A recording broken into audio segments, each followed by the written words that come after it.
Hola a todos, mi nombre es Gustavo Bando y voy a presentar este trabajo que es evaluación térmica y termográfica de la temperatura de superficie en parcelas de soja. Este trabajo está desarrollado junto con un equipo perteneciente a la Facultad de Ciencias Agropecuarias de la Universidad Nacional de Córdoba. Principalmente, como una especie de introducción y un marco teórico respecto a este trabajo, podemos decir que la evapotranspiración de los cultivos es un determinante crítico para el equilibrio hidrológico y energético de los cultivos, dado que en el proceso de evapotranspiración no solo interviene intercambio de materia, básicamente de agua, sino que también se produce el intercambio de energía. Por lo tanto, la evapotranspiración, al requerir energía, produce la disminución de la temperatura del dosel, y la detección de esa temperatura del dosel es posible a partir de termometría infrarroja. En el proceso entonces de evapotranspiración intervienen distintos factores. Desde el punto de vista meteorológico podemos mencionar el viento, la radiación solar, la temperatura del aire y el contenido de humedad del aire. Pero también influyen factores como el cultivo, principalmente a través de su estadio fenológico y su nivel de cobertura o de crecimiento. Y también influye lo que es el contenido de humedad del suelo. Todos esos factores en conjunto determinan el flujo o la cantidad de milímetros que se están evapotranspirando. La posibilidad entonces de la detección térmica para inferir el proceso transpiratorio tiene un problema, que es la interferencia de fondo, dado que la temperatura que nosotros vamos a medir sobre el dosel es menor si la medimos sobre la hoja debido a la transpiración activa que si la medimos sobre el suelo. Por lo tanto, tenemos que poder diferenciar lo que es hoja de lo que es suelo respecto a la medida de temperatura de superficie. La energía entonces que emite el dosel, como un todo, expresada como temperatura de superficie, se puede aplicar como un proxy de las condiciones de estrés hídrico que tiene ese cultivo. Históricamente, las plataformas destinadas a medir temperatura de superficie eran satélites o aviones. El problema que tenían este tipo de plataformas es que no teníamos la suficiente resolución espacial como para poder distinguir entre lo que era cultivo y lo que era suelo. En la actualidad, con el advenimiento de drones o de tecnología de superficie en lo que constituyen la teledetección proximal, estos inconvenientes de alguna manera han sido salvados y podemos tener información de temperatura del dosel en cubiertas con cobertura incompleta. Respecto de los instrumentos que se utilizan habitualmente para determinar la temperatura de superficie, tenemos los radiómetros simples, que son los que figuran acá a la derecha, en donde tienen un campo de visión y determinan una temperatura de todo ese campo de visión. Entonces tenemos un único dato térmico. En la actualidad, con el desarrollo de cámaras térmicas, como esta que tenemos acá a la izquierda, ya lo que tenemos es una imagen térmica en donde cada píxel tiene un valor de temperatura de superficie, y han reemplazado en buena medida a los radiómetros simples. Por supuesto que el costo de una cámara termográfica es superior a lo de un termómetro.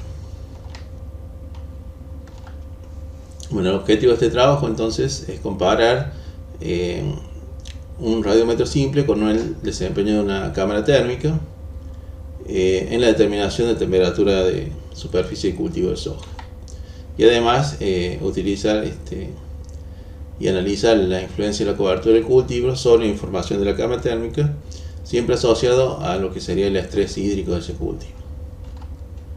El sitio de estudio es un cultivo de soja ubicado al sur de la ciudad de Córdoba, que se sembró el 9 de noviembre del 2019 con una variedad Don Mario 40R16 y 27 plantas por metro cuadrado con surcos espaciados 35 centímetros.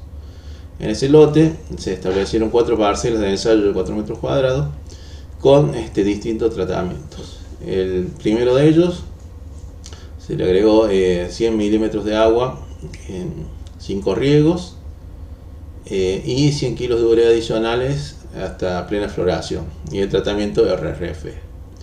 Después tenemos otro tratamiento también bien dotado con agua, que solamente tuvo 100 milímetros de agua de riego, no se hizo fertilización.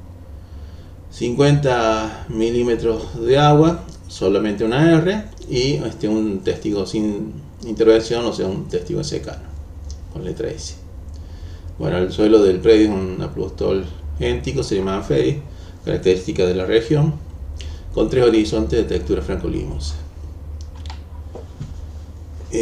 Las observaciones entonces de temperatura de superficie se hicieron, ya dijimos, con un termómetro infrarrojo, en este caso el MLX 9061 de Melexis, que posee una termopila y un filtro que deja pasar solo la radiación infrarroja térmica, centrada en 10 micrones, y las lecturas se efectuaron de manera perpendicular a 1,5 metros de altura. Este sensor que está dibujado acá, puesto acá en este extremo, y esto va conectado a un sistema en donde registra la temperatura de superficie del dosel. Y paralelamente en este celular pueden ver también lo que sería la cámara termográfica. La cámara termográfica que se añade al celular es una cámara FLIR One Pro que viene agregada acá, entra en el puerto USB del celular y con los software nos permite ver una fotografía termográfica. El sensor tiene 160 por 120 píxeles y acá tienen una fotografía de ejemplo de cómo se ve el cultivo de soja en el estadio temprano, donde todavía no cubrió el surco, y la parte más violeta es la parte más fresca que corresponde al cultivo, tanto que la parte más amarillenta rojiza es el suelo desnudo con temperaturas más elevadas. Acá, al tener todos estos píxeles con información de temperatura de superficie, se puede aplicar un análisis estadístico más amplio que con el termómetro de superficie, y por lo tanto se pudo calcular los percentiles 10, 50 y 90 de esta fotografía.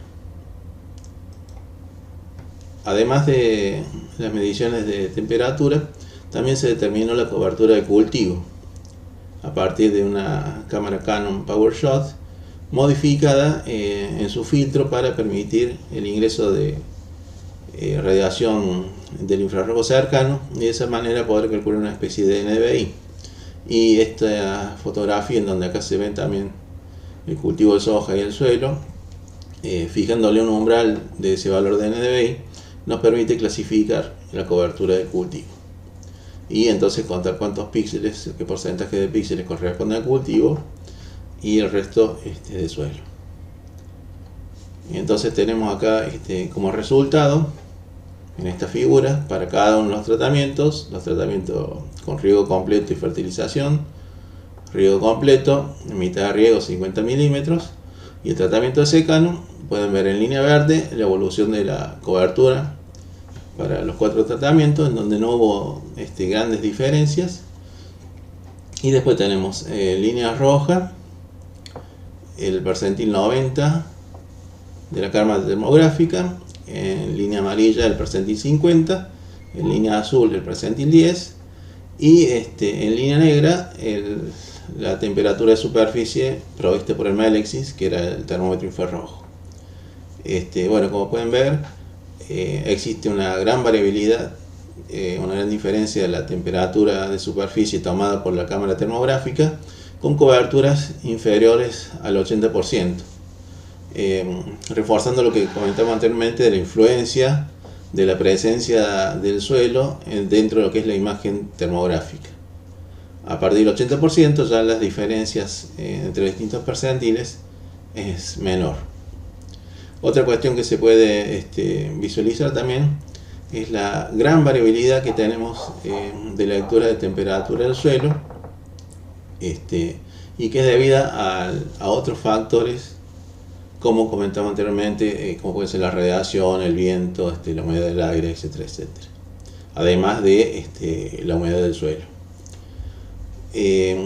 Otra cosa que también se puede distinguir es que las lecturas de la cámara termográfica respecto de las lecturas de Melexis, que es el termómetro infrarrojo, son similares, particularmente lo que es el percentil 10. Y las mayores diferencias entre los tratamientos se observaron en la fecha 12 de diciembre, que sería esta que está acá, en donde particularmente las temperaturas de superficie de los tratamientos regados estuvieron en el orden de, para el percentil 50, de 38 grados, y los valores de temperatura de superficie en las parcelas no regadas estuvieron en el orden de 40 y 42 grados centígrados, marcando la diferencia entonces del contenido de humedad respecto de las temperaturas de superficie. Otro resultado que podemos analizar también es al hacer regresiones entre la temperatura del termómetro infrarrojo, el Melexis, respecto de las temperaturas de los percentiles 10, 50 y 90 de la cámara termográfica. Y acá se vuelve a repetir el hecho de que el percentil 10 es aquel que mejor ajusta respecto del termómetro infrarrojo Melexis. Y en todas las regresiones encontramos valores de R elevados, y particularmente el percentil 10 es el que más se aproxima a la línea 1.1. Entonces, como conclusiones, podemos hablar de que la variabilidad de los registros termográficos dentro de la imagen disminuye a medida que aumenta la cobertura del cultivo, como lo vimos en la figura 1. La relación entre la lectura del sensor Melexis, que corresponde al termómetro infrarrojo, y los percentiles de temperatura de las imágenes termográficas se describe de manera adecuada por regresiones lineales, y particularmente el percentil 10, el que mejor ajusta en la regresión lineal próximo a la línea 1.1, o sea que serían equivalentes las lecturas de Melexis con el percentil 10 de la cámara termográfica. A pesar de que el sensor Melexis es más limitado, dado que nos brinda solo un valor de temperatura, hacen provisorio el uso de este sensor para la determinación de la temperatura de superficie, debido a su bajo precio y la posibilidad de integrarlo en un data logger, de manera a estar monitoreando permanentemente el cultivo a campo. Bueno, esta sería toda la presentación. Muchas gracias por su interés.